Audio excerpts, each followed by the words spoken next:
Bismillahirrahmanirrahim. Assalamualaikum warahmatullahi wabarakatuh.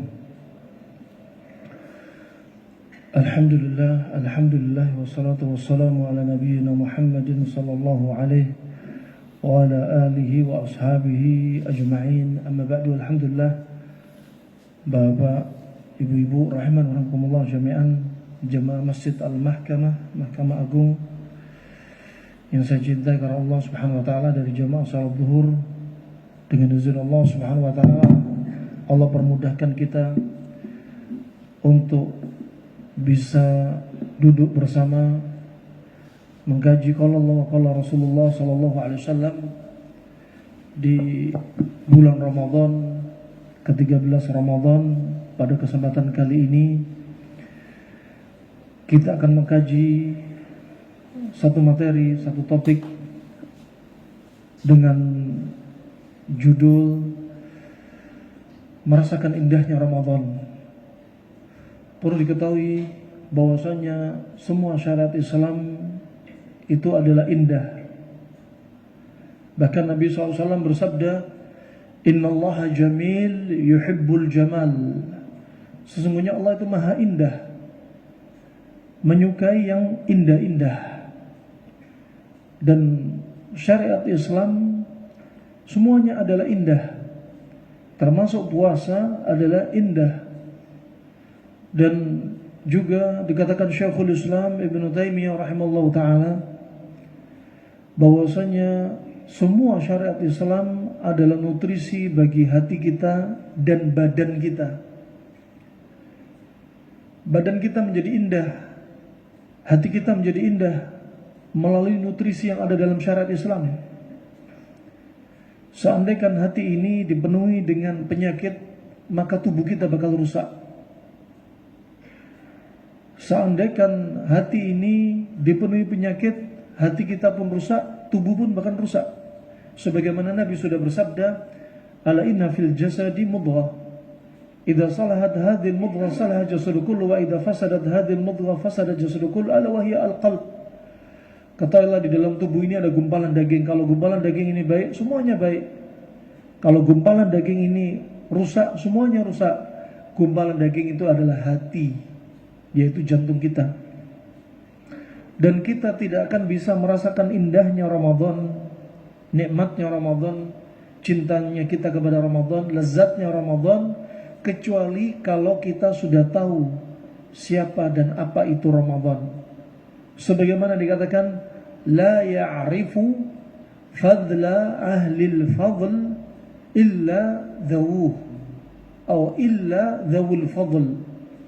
Kita tidak akan tahu keutamaan orang yang punya keutamaan kecuali kita juga harus punya keutamaan. Ya, kita nggak akan tahu siapa Ramadan kecuali kita sudah tahu keutamaan tentang Ramadan, alias kita tahu ilmunya. Anda mencintai Ramadan, Anda harus mengenal Ramadan. Ketika Anda melihat Ramadan itu indah, berarti Anda sudah tahu ilmunya. Ilmu dari sisi dalil dari Al-Quran. Allah sudah berfirman, Kutiba alaikumusiyam, diwajibkan atas kita untuk berpuasa. Surat Al-Baqarah 183. Dilanjutkan lagi surat Al-Baqarah 184, di akhir ayatnya disebutkan, wa antasumu khairul lakum in kuntum ta'lamun.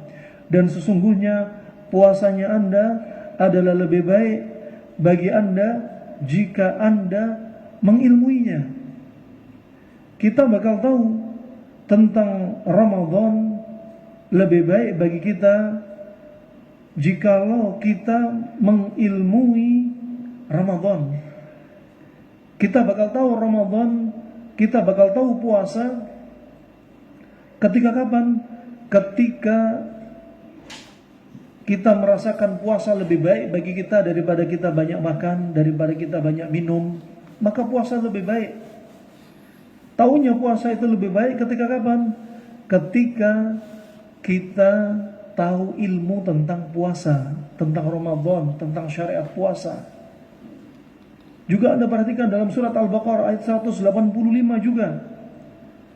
Di akhir ayatnya juga Allah berfirman, yuridullahu bikumul yusra wa la yuridu bikumul usra.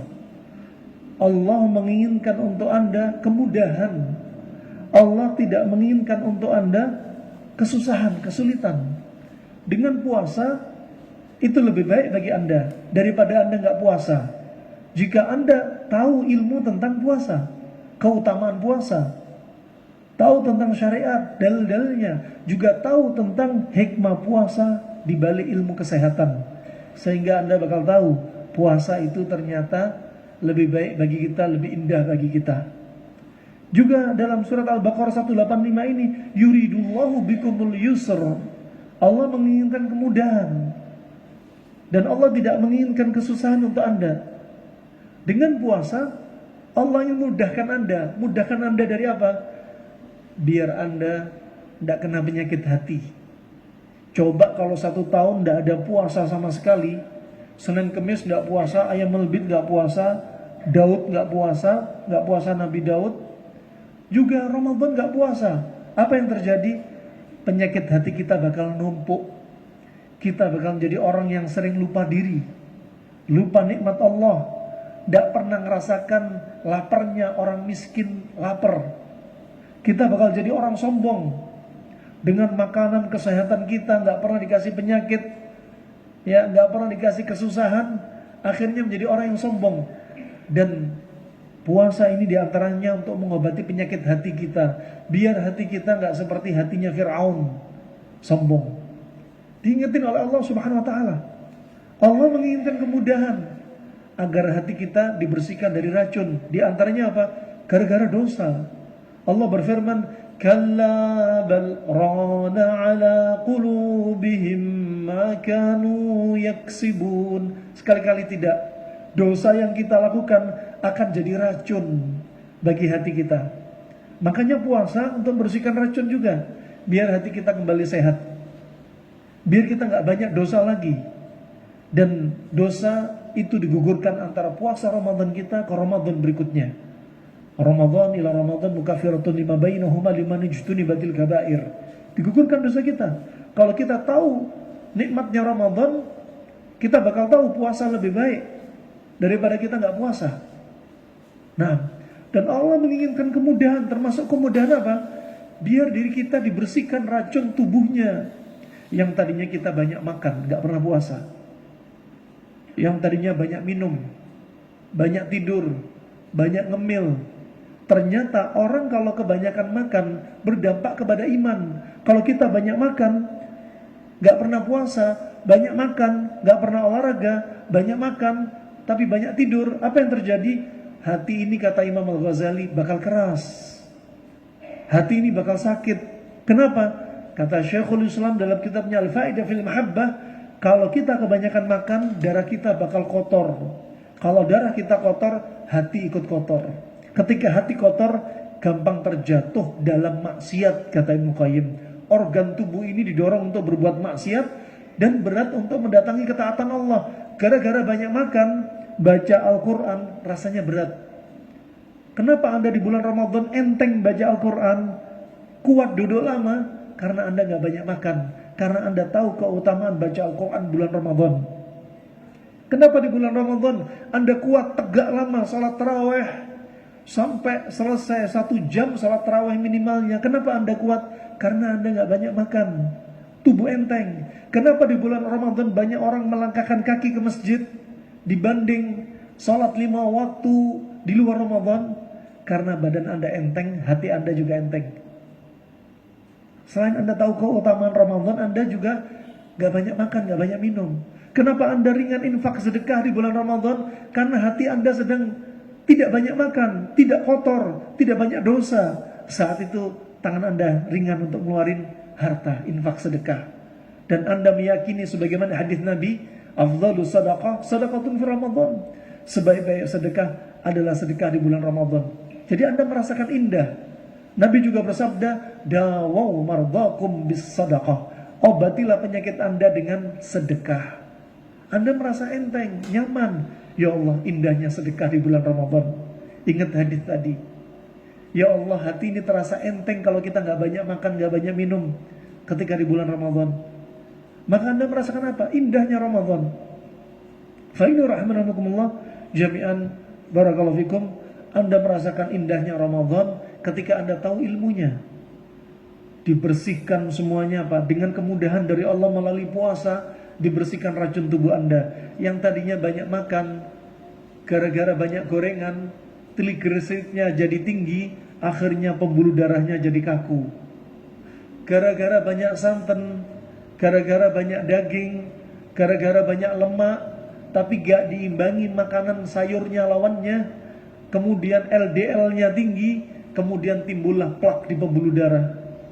Gara-gara banyak minum manis-manis, gara-gara konsumsi tepung dan roti, makanan yang mengentalkan pembuluh darah, bayangin, darah pembuluh darahnya kaku, plaknya sudah numpuk, darahnya kental. Satu saat akan menyebabkan penyumbatan pembuluh darah. Kalau terjadi stroke, bisa stroke hemoragik, pecah pembuluh darah. Kalau sumbatan di saluran tubuhnya, ada sumbatan, darah numpuk di satu titik, akan menyebabkan tumor, kanker, dan benjolan gara-gara sumbatan. Minimalnya Anda merasakan darah Anda sudah kental ketika kapan? Sudah ngerasa kebas, kesemutan, sering ngantuk, badan terasa berat, naik tangga ngap, jalan 10 meter sudah sesak. Ketahuilah, Anda perlu dikoreksi makanan Anda. Dengan puasa dibersihin. Ketika sebelumnya plak di usus Anda numpuk, dengan puasa dibersihin. Ketika sebelumnya permisi buang air kecil Anda kadang dipenuhi dengan kapur-kapur, warnanya permisi pipis agak keputihan, ternyata banyak kapurnya. Dengan puasa dibersihin. Ketika paru-paru Anda penuh dengan dahak, dibersihin dengan puasa. Dan kata Ibnu Qayyim, puasa adalah terapi yang terbaik untuk membersihkan kelembapan dan kotoran-kotoran yang numpuk di dalam tubuh. Dengan puasa ternyata sel yang tua dibuang, diganti sel yang muda, yang dikenal dengan reaksi autofagi. Maka pada saat itulah resep awet muda Anda ketika Anda nggak banyak makan, ketika Anda menjaga pola makan, ketika Anda nggak membiasakan makan sampai kenyang, ketika Anda tidak biasa sering ngemil, ketika Anda sering puasa, saat itulah resep awet muda Anda. Ternyata sel tumor dan kanker dilepas. Makanya yuridullahu bikumul yusr. Allah menginginkan kemudahan untuk Anda. Allah nggak menginginkan kesusahan untuk Anda. Sebaliknya kemudahan. Bahkan ketika orang sakit, Allah tidak menganjurkan orang sakit untuk puasa. Allah berfirman, "Faman kana minkum maridan aw ala safarin fa'iddatun min ayyamin ukhra." Barang siapa ada di antara Anda yang sakit, yang bebannya memberatkan, Anda safar, bebannya memberatkan, maka hendaknya puasanya diganti hari yang lain. Saat itu Anda jangan puasa. Ini menunjukkan, kata Ibnu Qayyim, penjagaan kesehatan Anda. Allah nggak ingin Anda yang sakit tambah sakit gara-gara dipaksa puasa. Allah nggak ingin Anda safar, yang safarnya memberatkan diri Anda. Setelah safar sampai tempat tujuan, Anda sakit gara-gara maksain puasa. Akhirnya Ramadan beberapa hari kemudian Anda nggak bisa puasa. Ini menunjukkan apa? Al-himyah, penjagaan dari Allah melalui syariat. Nah, farahimakumullah jami'an, ketika Anda tahu ilmu tentang Ramadan dari dalil Al-Quran, juga Nabi bersabda dari hadits Ibnu Umar, buniyal Islam ala khamsin, puasa dibangun di atas 5 perkara, alias rukun Islam. Anda perhatikan dalam rukun Islam itu juga menunjukkan indahnya syariat rukun Islam. Disebutkan Imam Al-Mawardi dalam kitabnya Adabud Dunya wad Din, bagaimana indahnya coba. Kalau ada orang non-muslim untuk masuk Islam ringan, simple, cukup dengan mengucapkan syahadat. Asyhadu an la ilaha illallah wa asyhadu anna Muhammadar Rasulullah. Dengan syahadat. Syahadat ini untuk memanifestasikan ikhlas kita, tauhid kita kepada Allah, untuk menafikan semua kesyirikan. Wa asyhadu anna Muhammadar Rasulullah, menunjukkan Anda ittiba, Anda mengikuti Nabi SAW dan menafikan segala sesuatu yang tidak diajarkan Nabi. Di sini menunjukkan syarat diterima amalan sebagaimana syahadat, ikhlas dan ittiba. Jadi dengan lisan seseorang yang non-muslim untuk masuk Islam simple, ringan, sehingga apa? Gak ditakut-takuti dengan beban yang berat. Kemudian naik bebannya. Rukun Islam yang kedua, salat. Pada sholat ada apa? Ada keindahan syariat, yaitu apa? Ucapan dan gerakan. Ucapan berupa zikir-zikir khusus dalam sholat, dan gerakan-gerakan khusus dalam sholat. Ditambah bebannya setelah masuk Islam. Kemudian ditambah ada juga zakat. Ya, dan kenapa zakat nggak menjadi rukun Islam yang pertama? Disebutkan Imam Al-Mawardi, kenapa? Tabiatnya manusia itu bakhil, kikir, pelit, medit. Seandainya zakat menjadi rukun Islam yang pertama, bakal banyak manusia nggak mau masuk Islam.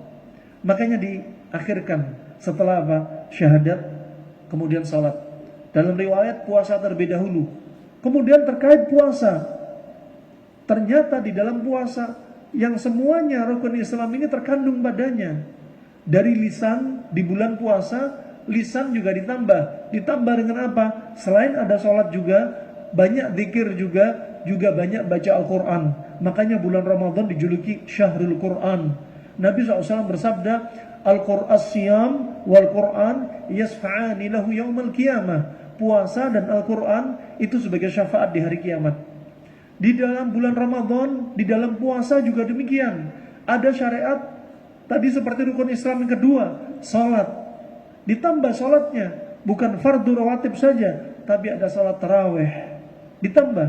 Berikutnya di bulan Ramadan ada semacam, bayangkan tadi ada rukun Islam zakat. Di bulan Ramadan kita dianjurin banyak infak sedekah, terkumpul di bulan Ramadan. Ya, jadi penyakit fisik kita dibersihin. Ya, makanya Nabi bersabda, afdhalus sadaqah sadaqatun fi Ramadan. Sebaik-baik sedekah di bulan Ramadan. Dan sedekah infak ini untuk apa? Mengobati penyakit kita. Nah, terkumpul obat di bulan Ramadan. Dengan baca Al-Quran, hati kita jadi tenang. Ala bidzikrillah tatmainnul qulub. Bukankah dengan zikir kepada Allah hati Anda tenang? Indah Ramadan, indah puasa ini. Nah, kemudian Anda di bulan Ramadan hati tenang. Kemudian Allah berfirman, wa nunazzilu minal qur'ani ma huwa shifaa'un wa rahmatun lil mu'minin.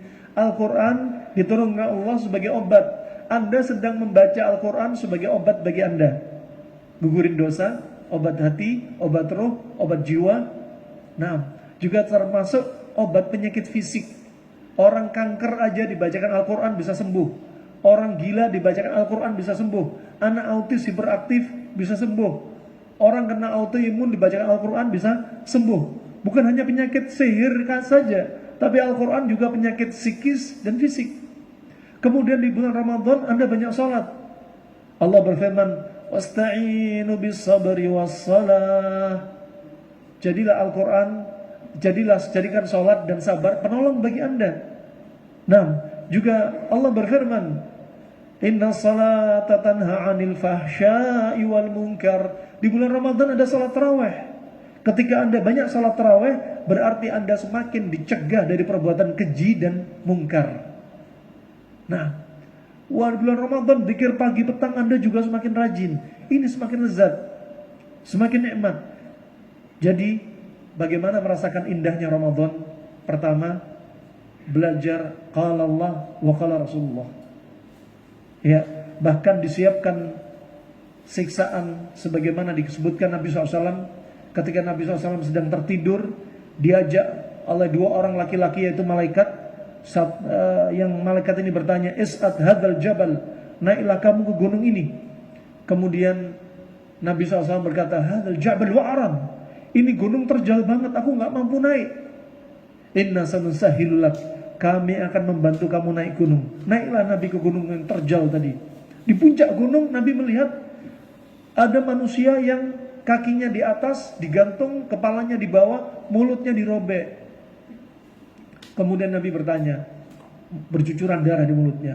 Nabi bertanya, man haula, siapa mereka ini? Dikatakan malaikat, mereka adalah orang yang membatalkan puasa di siang Ramadan tanpa ada udzur. Anda lihat ketika perjalanan tadi, masih banyak orang sembunyi-sembunyi makan di warteg.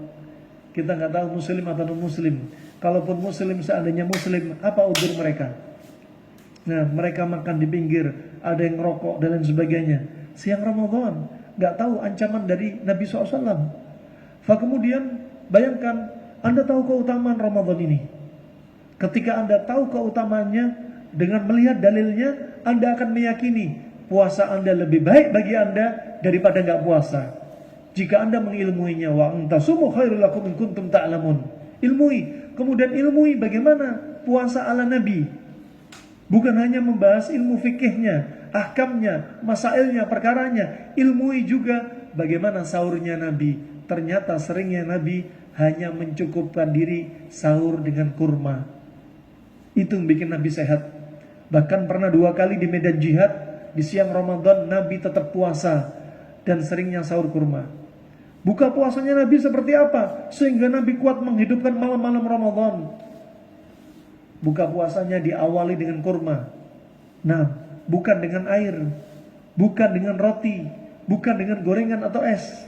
Mulai. Jadi lihat semua kehidupan Nabi SAW. Kemudian lihatlah orang-orang dari kalangan para sahabat radhiyallahu anhum ajmain. Bagaimana puasanya mereka? Mereka merasakan bulan Ramadan itu seperti tamu Allah.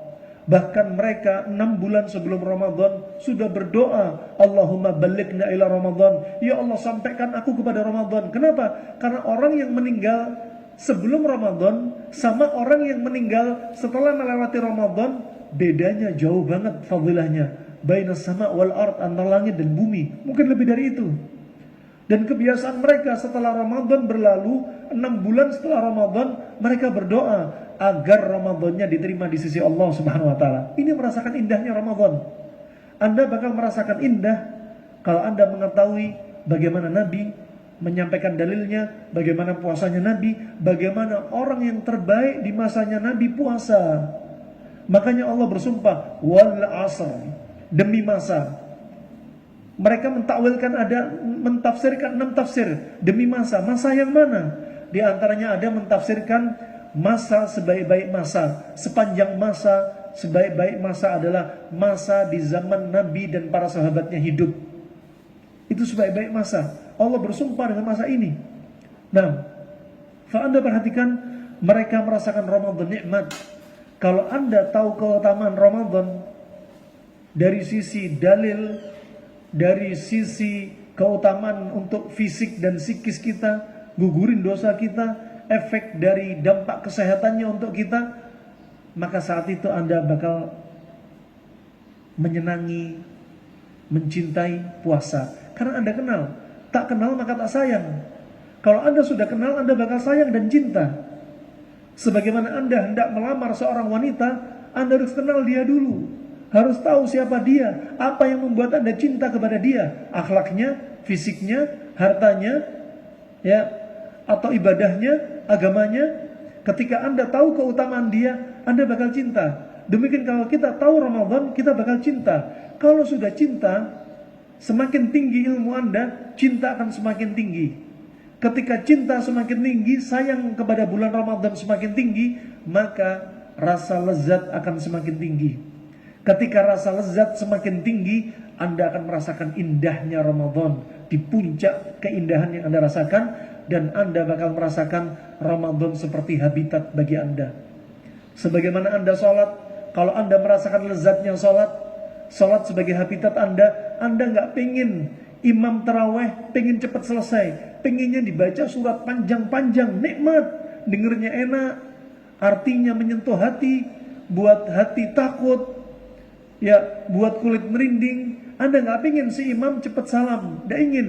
Sebagaimana di bulan Ramadan, Anda masuk malam 1 Ramadan itu sebagai habitat Anda. Kun kasamak fil bahr, jadilah seperti ikan di lautan.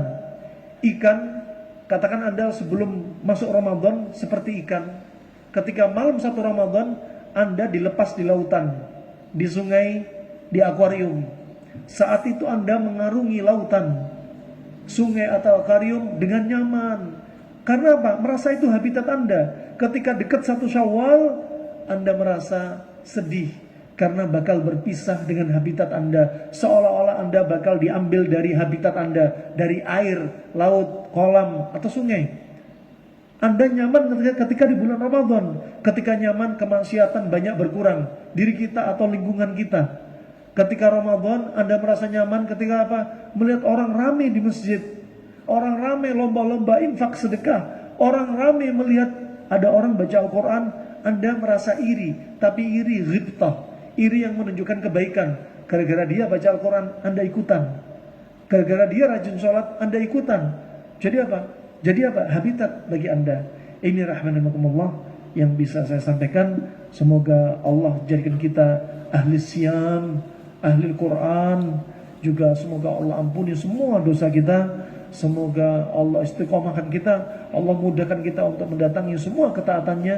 Allah mudahkan kita untuk menjauhi semua larangannya. Dan semoga Allah jadikan Ramadan madrasah bagi kita. Dan ketika Ramadan sirna dari diri kita, kita bisa tetap istiqomah mendatangi semua ketaatan sebagaimana bulan Ramadan kita datangi semua ketaatannya. Jika ada salah ucap dari saya, harap dimaklumi. Jika ada benarnya dari Allah semata. Wabillahi taufiq wal hidayah. Subhanakallahumma bihamdik, asyhadu an la ilaha illa anta astaghfiruka wa atubu ilaik. Wassalamualaikum warahmatullahi wabarakatuh.